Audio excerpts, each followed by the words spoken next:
आज की कहानी है मूर्खों का बहुमत। एक वृक्ष पर एक उल्लू रहता था।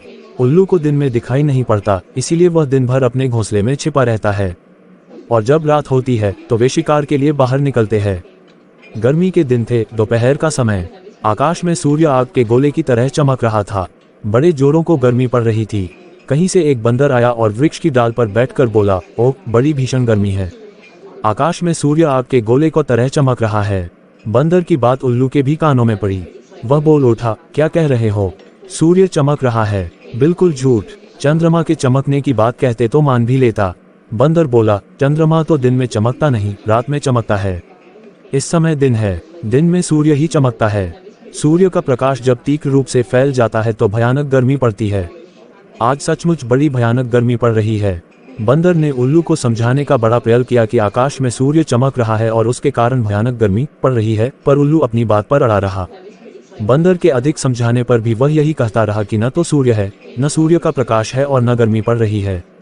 उल्लू और बंदर दोनों जब देर तक अपनी अपनी बात पर अड़े रहे थे तो उल्लू ने अपने दोस्तों के पास चलकर निर्णय करने का विचार किया।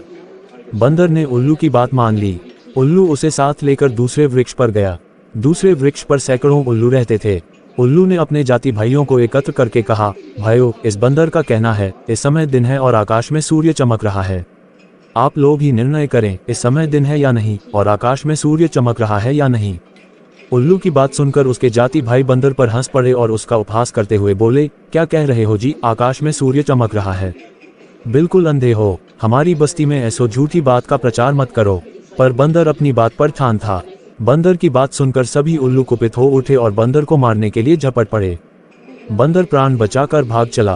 कुशल था कि दिन होने के कारण उल्लुओं को दिखाई नहीं पड़ रहा था। उधर दिन होने के कारण बंदर को दिखाई पड़ रहा था। उसने सरलता से भागकर उल्लुओं से अपनी रक्षा कर ली। कहानी से सीख, जहां मूर्खों का बहुमत होता है वहां इसी प्रकार सत्य को भी असत्य सिद्ध कर दिया जाता है।